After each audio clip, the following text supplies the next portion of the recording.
On this episode of Coffee with Clark, we're going to dive into some of the stuff that we do at year end. And no, it's not always the holiday party. We're talking about tax and tax strategies, plannings. What does a tax department, an in-house tax department, do for a corporation? And for me, you want to have that specialty in-house because there's so much going on, so much you have to do. I'm very, very fortunate today to have with me Wesley Richards, who is a corporate senior tax manager right down here in the Dallas-Fort Worth area. And he's here to talk about the corporate tax role, the in-house role. What do they do? The functionality, expertise, and stuff. So Wesley, thank you so much for coming. Welcome to the show.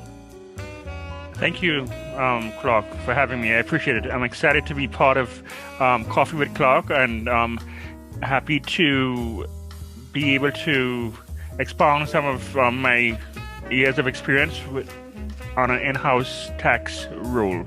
Yeah, and you've been doing in-house tax for quite a while. I met Wesley at a number of functions here, corporate functions down in the DFW area, and we just connected, and his role is so unique. You know, I'm a CFO, and, you know, within the groups that usually kind of travel underneath that umbrella is always corporate tax, but you don't see it as prominent as it probably should be. It's a little more, you probably think of HR and payroll, but in-house corporate tax and the corporate tax function.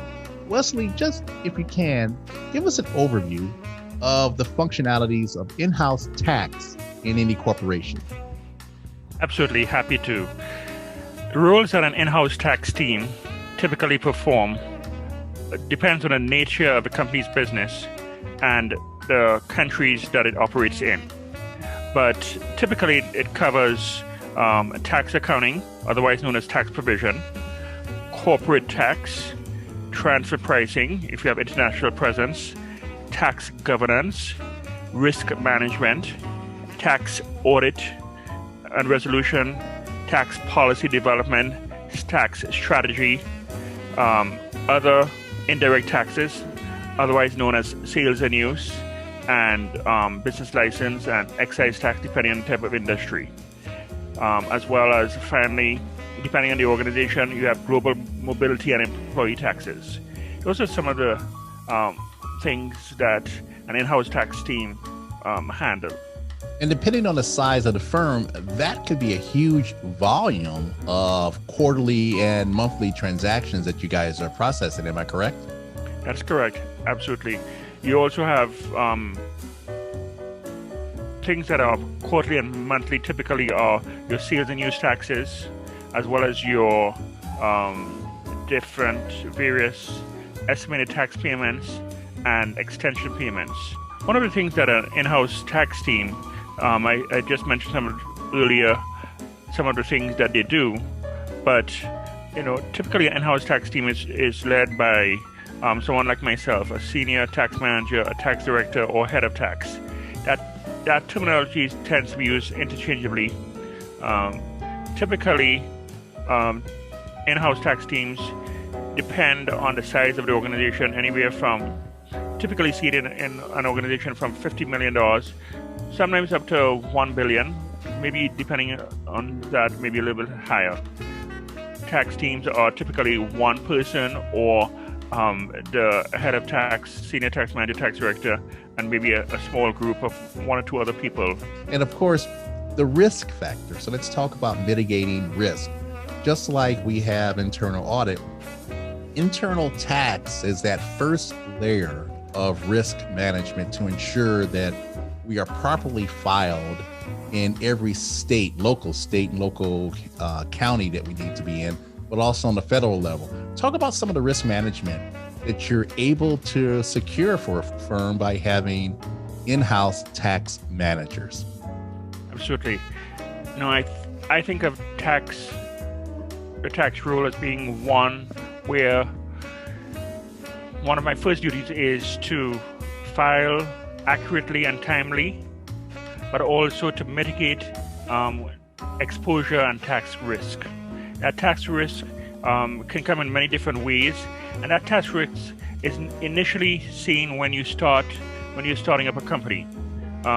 You try to, when you're coming in and creating a rule, which I've done several different occasions in the past, you look at different things within the first 90 days. You assess the financial statement, accounting processes, you assess technology, you also assess the perceptions of the tax department within the organization. 4 elements that are critical to managing the tax function, the tax cycle, and the work plan calendar for the year. Each taxation year has a life cycle that begins before the year commences, and it's typically broken down into 4 different phases: planning, provision, compliance, and audits. It's critical to have a corporate calendar to keep track, and let me just delve into each of those briefly. Planning. That's kind of what we were speaking about just now. That is installment tax planning, in terms of prudent cash management related to installments, payments, tax components of budgeting, cash forecasting related to budgeting for next year, tax horizon planning. It involves tracking taxable income and by entity and being cognizant of the ETR. Then there's tax provisions. You have monthly, quarterly, and annual provisions, which the provision models calculate the tax expense and the payable amounts. Then there's tax compliance, which is just tracking of key dates, sales and use excise tax returns, information reporting, transfer pricing issues, and then finally, audits and appeals, which is, from a CFO point of view, is a way to also mitigate money's going out. That's bottom line dollars. So you try to limit the audit exposure and work with the IRS to mitigate that, as well as various state taxing authorities. And you do audits and appeals in terms of tracking key dates and notices.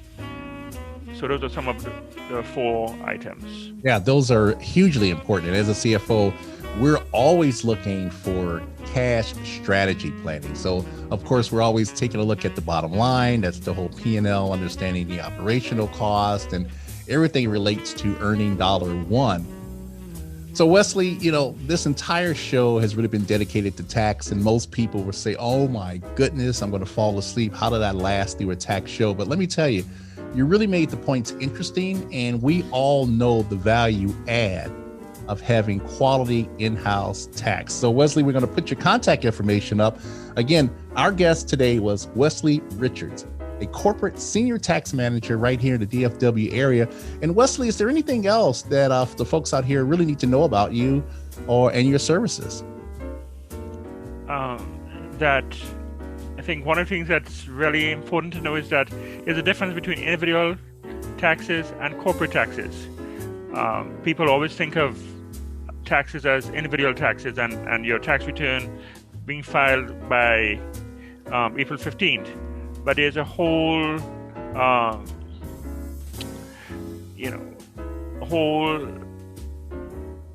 sphere of people who are tax professionals, who are in-house, as well as external advisors who work year-round on taxes. So taxes are year-round thing, not only due by April 15th. Excellent point to make. Thanks so much, ladies and gentlemen. Wesley Richards today. Thank you so much, Wesley.